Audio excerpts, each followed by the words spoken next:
Time now for Sid 6-0. This is where I get 60 seconds to do whatever. Baseball's playoffs return to Rogers Center tonight. First time in 6 years they've been there. And as we know, whenever the playoffs make an appearance in Toronto, dreams come true.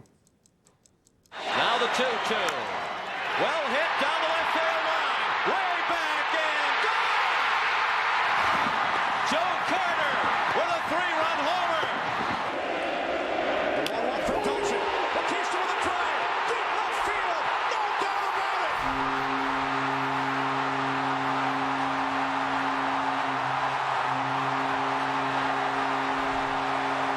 You can only flirt with fire for so long.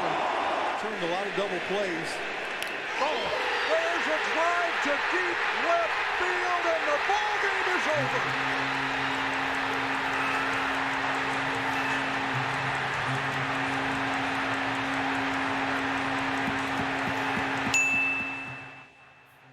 I need a cigarette.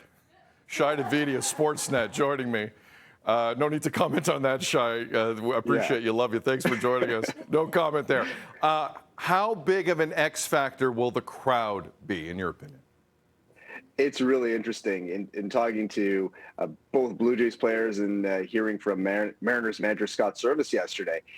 They're anticipating this being something they're going to have to plan for. Bo Bichette was talking about making sure that his emotions don't get him too amped up and don't pull him out of his approach.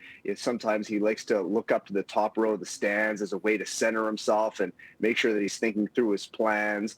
While Scott Service said they were going to talk to their players about just ensuring that it's something that you're expecting to be part of the game, especially if there's a momentum swing in the Jays' favor and all of a sudden this crowd gets really loud, to just trust in their game that the momentum will swing back their way. So it's certainly something both teams are anticipating for. It's something both teams are planning for.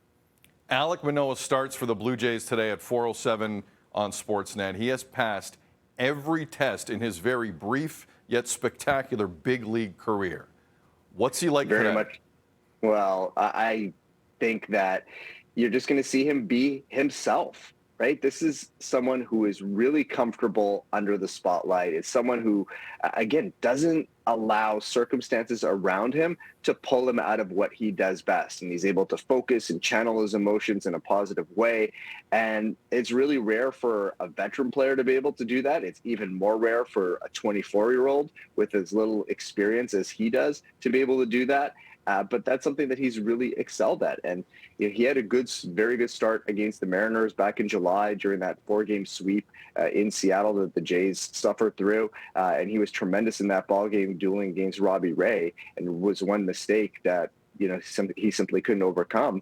But I'd expect him to be right there emotionally from an energy level and to be really able to pick up his team the way he has so often this season. One final question. Do we have a baseball game Sunday at Rogers Center? I guess the rational brain says yes, these teams are pretty closely matched, and I think it's going to be very, very tight baseball. But the emotional side is like, it would be really great to not have to work on Sunday, be able to book a flight to Houston in some comfort. So it feels like these two teams will probably need a third game. But to be honest, this Blue Jays team they could run off 7 or 8 in a row, and they could struggle their way through it. They're just sort of all over the map this year. Playoff baseball returns to Rogers Center today at 4:07 p.m. Eastern. Sportsnet's pregame gets going at 2:30. A lot of runway on this. Shi Davidi is one of the best baseball writers in North America. We appreciate you, man. Have fun. It's going to be a good weekend. Thanks, man. Definitely. Appreciate it.